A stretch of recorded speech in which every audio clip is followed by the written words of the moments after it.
Hi everyone, I'm Airier, and today I'm going to be scratching that no D&D withdrawal itch that I've been having for a lot longer than I'm going to admit to by checking out Felix D&D tips, specifically using yes and improv advice and leveling up your NAT 20s.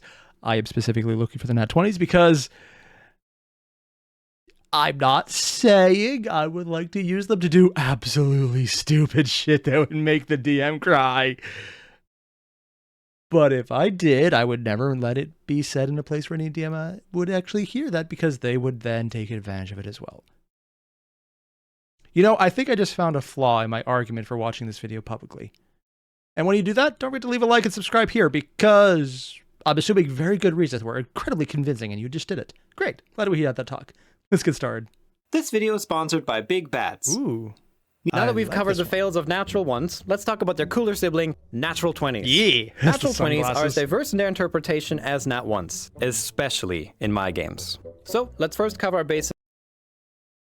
Yeah, we know. Felix is an absolutely evil DM. And he's even acknowledging it because he has the people just crying into the puddles. I don't know if he drew this or Dingo did. I'm assuming Dingo. And I'm not sure if he was allowed to add this or he was told to add this section. And either way, it would be funny to me, though. So let's first cover our basis with some rules. A natural 20 or critical only applies to attack rolls and... Are you kidding? You're actually doing the "why are we here" just to suffer meme, which is weird because that's not actually how that line came up. But I've seen this meme and these faces and poses with this background so often with the "why are we here" just to suffer. But it's from freaking Metal Gear Solid in a... I think it was actually a chopper now I think about it. Yeah. And of course it's the DM who's suffering here. Death saves, not abilities or saving throws. Rolled on a death save, you instantly recover 1 hit point Never and done wake that up. before. On an attack roll, That one's sure. You roll your damage dice twice and then add any relevant damage modifiers. Blah, blah, blah, blah. Yeah. Essentially, some poor soul can get absolutely annihilated by the bad guy's super mega epic death blast and get potentially right back up within 6 seconds. As the bad guy, I would see this as pure bullshit. Yeah, it is too. It's complete and utter bullshit. Until the DM's like, hey, I'm bringing you a horde. And I'm ignoring the fact that hordes aren't normally supposed to be able to crit. Have fun. Oh, 3.5. This is why I will always love you the most. So we're just gonna throw that out. Look, nat 20s can apply to everything. At my table, when you roll a nat... Wait. Nat 20s don't apply to everything? I mean, we ignored it for, like, some skill checks, mostly because we just ignored skill checks a lot of time. That's more just how we played. It was more role-playing, and if it was a dumb enough reason, we just saw a nat 20 of how stupid it was going to get, not so much what it was going to crit on. Which is also how we had a cat girl who was running around the town absolutely zonked on catnip. 20 pounds of it. It was an entire thing. We didn't get anything done that session, and it was absolutely amazing. I really wish we had more time to play. Oh, dear God. Yeah, I know. D&D withdrawal. I'm dealing with it right now. Nat 20 on an attack, you roll again. Get another nat 20, you double crit. So your ×2 becomes ×3, etc. Get a third nat 20 in a row? Tell us what happens. Yeah, I basically give that player near... Oh, he does stacking crits. So how he mentioned the stacking nat fails, I could have said once, but let's be honest, no, it's just a natural fail. Stacking fails would just kill the cleric. Well, clerics might even die for their god at that point, but yeah, you'll see God if you get 3 of those. But a DM saying, tell us what happens. That is a very open-ended sentence. That's like saying, congratulations, we're going to give you a limited wish spell. By limited, I mean by what I'm going to allow, not the actual rules of it, which is not nearly as crazy. Your godlike powers for a brief moment to pull off the most ridiculous insta-kill they've ever done in their lives. This unfortunately once led to one of my big bads getting absolutely annihilated in an instant. Oh, I remember her talking about that. Choo-choo, mother. Why is it Thomas the freaking Mecha? I don't know, and I don't care. I love this. And with months of preparation and build-up down the drain. Hey, but guess what? That rule also applies to my monsters. It's a two-way street, baby. Oh, I should also mention... Oh, he also... Of course he also applies it to his monsters. Of course he does. That You know, it's fun when it's like 1 or 2 monsters. If you're doing a horde of low levels and suddenly they all crit. I'm thinking of a specific instance, and a DM who will not be named, I know what I said, decided, hey, let's do a bunch of really weak zombies with 10 hit points. I'm going to throw 50 of them at you. Don't worry, they can't hit you. They can't score high enough to... Okay, they just had 5 of them with a nat 20. Even though they can't match your AC, even with a nat 20. Critical damage! And every fireball was out. I wasn't expecting this to give me D&D PTSD on top of withdrawal. We're doing that, apparently! Mention that I don't apply these stacked crits to extended critical ranges, like 18s or 19s, because I mean that would just be OP, right? Aside from attacks and death saves, I'm actually surprised he doesn't apply to extended ranges. I literally thought he would do that, because that would be absolutely evil to use for the monsters. And that's why I thought he would do it! I stand by that decision, too. also allow nat 20s on saving throws and skill checks. For saving throws, it's quite simple. If you get a nat 20, you either become temporarily immune to whatever's trying to affect you, or you reverse the effect. I once played an illusionist who got Una reverse carded so hard, his brains melted from his own spell. Perfect. Skill checks are a bit more involved, as players often make absurd requests of the GM, like breaking a mountain. If it's funny enough, I might let them get away with it, but otherwise, there's a handy improv rule called yes and, which I will be talking about in my next video. So yeah, bring your game up to another level. Okay, one. What the hell, man? Okay, that I can understand. It's like, oh, this is gonna be bad. This guy's like, I'm not feeling good. And this one's like, oh, I'm really not feeling good. It's like the 3 monkeys. Don't see no evil, don't do no evil, don't speak no evil. I'm misquoting it, but I think it's more accurate. This is, oh fuck, oh we're fucked. It's pretty much the same concept, except they're more aware of just how bad it's gonna get. Level by adding those extra nat 20s. Your group will feel like a god sometimes, but on the flip side, they will also have the fear of God in them. Because the DM can crit, yeah. This video is sponsored by Big Bads. Oh? Need more big baddies to help torture your players? Characters. They're characters.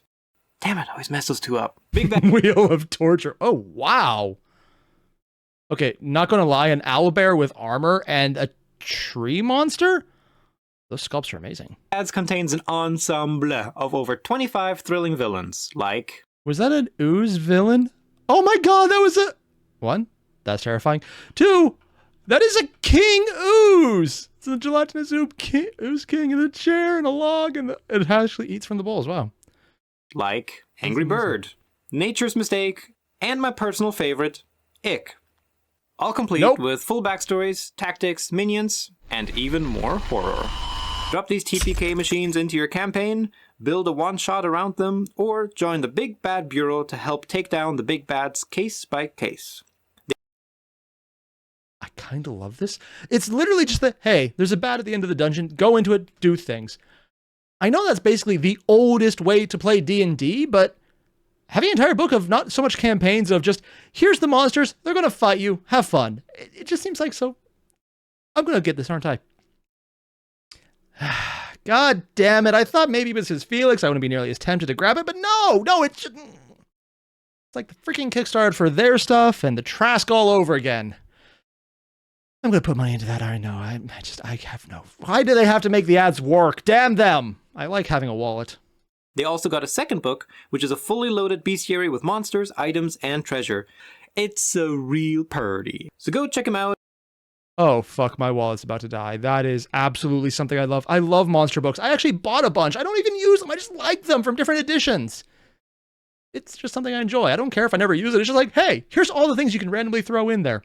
Are the stats completely wrong and it's way too powerful because of that?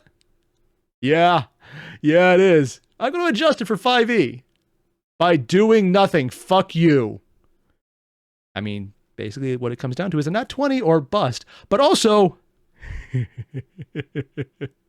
There's a reason I'm not a GM.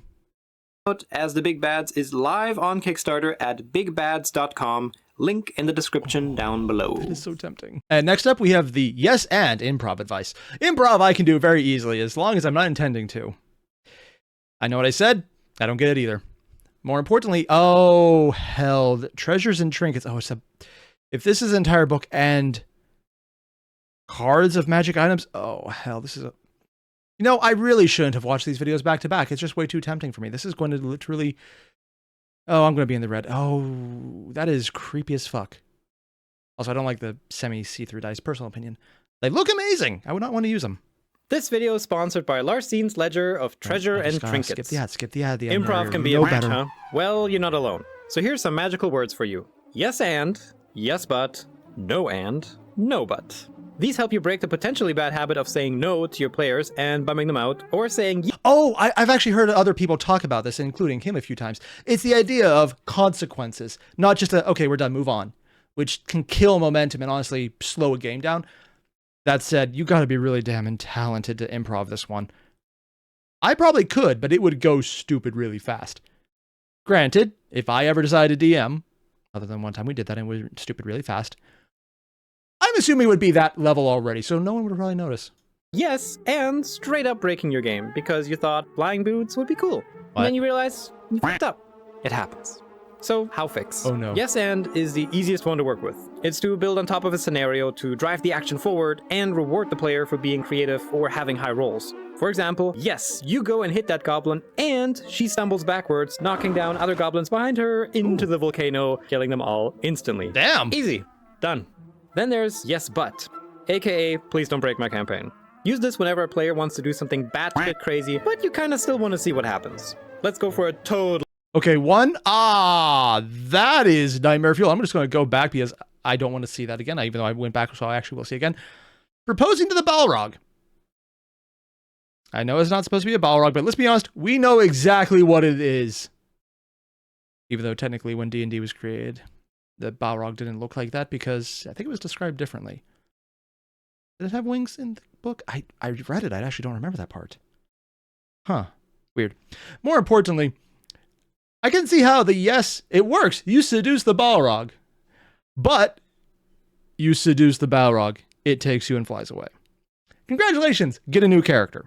Or campaign to get him back. Actually, that'd be really fun. Huh. Yeah, I can see why he would do this.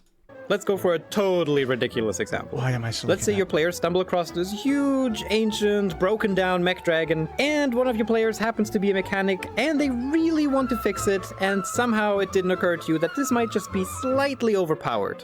I have no idea what he is possibly referring to. What campaign has a giant mech dragon with 2 soul gems that eats the souls of the dead in its eyes? I'm assuming eyes. I have no idea. If only there was a chaotic monkey to explain it. This is a yes but situation. Really? Sure, yes, Shiny. they steal a dragon and fix it up and fly off, but it also constantly hungers for fresh souls to devour while they use it. See, totally balanced. This way, you're kind of nerfing the situation without denying your players their request. You allow the action to happen with some consequences to help balance it out, because players will try that shit again. Yes, but yes, we now will. they'll be more careful. I mean, we've actually done that to my DM because one of our players somehow found a way to break roulette whenever we used a synthesized number generator to basically emulate it. Yeah, the DM was like, sure, I'll let you go to a casino after you fucked around and got way more dynamite than I realized would be allowed, and I made the mistake of letting you use it and strapping it together in a single action. We had a tinkerer. Basically, someone who actually could tinker in real life who explained to the DM he allowed it, and he made a mistake of letting us bundle dynamite together for stack damage. And a large spell. After that killed a bunch of big things, we got rich, and he thought, okay, casino, really good way to get rid of the money. No, one of our players actually could break that shit, and if I could do that, fucking A, man, I would just go to Vegas and probably be put on a few blacklists. But I would do that. I don't know how he does it. But we are basically begged not to go to the casinos, and he has instituted the, okay, congratulations. You no longer have any ability to go here because they've all blacklisted you in-game. Yeah, we have pissed off the Mafia in-game because we pissed off the DM. I still wish I knew how to do that in real life. Not the pissing off the DM part, I've done that plenty. Just the entire rule, I think yeah, it's basically the and but aspect. Yeah, I am really jonesing to play more D&D right now. It is really hitting hard right now. But what do you do when a player makes a truly outrageous request? Here's the plot to Kingdom Hearts. That's not outrageous. That's completely incoherent. That's when your trusty tools, no but, and no and, come into play. So nothing, but also some. arms to fly over the canyon. Okay, roll. A high roll? Okay, no, but a nearby flock of geese is so touched by your valiant effort that they swoop down and carry you across the canyon. The downside is they keep carrying you further. Now you have to fight them off. Roll to fight the most terrifying monster in the entire game. Geese. Bad roll? Okay, no, and those same geese are actually super offended by your cultural appropriation that they swoop down to attack you. All of this ups the situation. Let's be honest, that last one isn't an and situation. That's just general geese. That's like normal response. They hate everyone. Making it even more ridiculous for fun all around. The idea is that the player affects the world no matter the outcome, instead of simply saying no and moving on. It builds and builds collaboratively. D&D is all about building stories together, and these tips just help add to that experience. So see what nonsense can come out of it. Oh, and don't worry. What the hell was... I'm sorry. I don't even... What?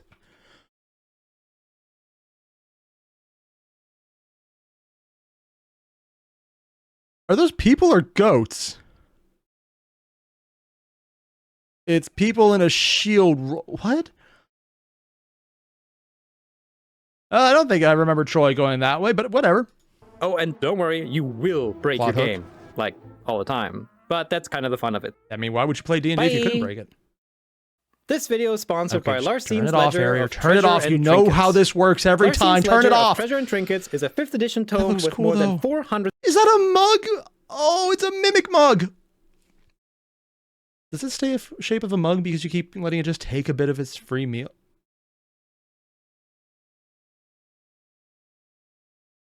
Is it a mug? A mug that would let you attack with it because in exchange, it gets a free meal every time you drink from it.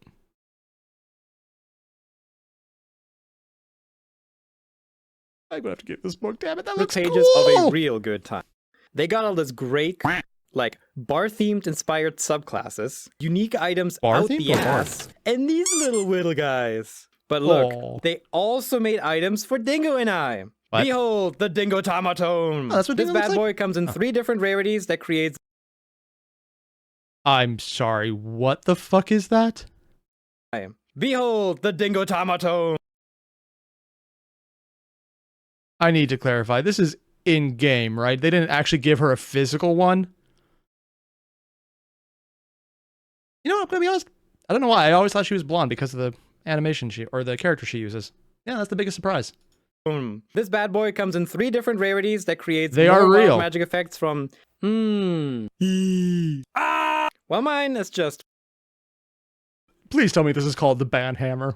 pure judgment. They've been unlocking their Kickstarter stretch goals like mad lately, with more will guys, tokens, magical food, and, at the time of this recording, they're so close to unlocking their new Bard College of Mixologies. So goddamn. Oh, it's a bard.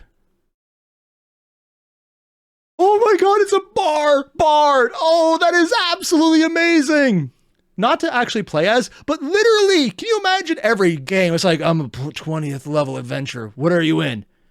I'm the brewer.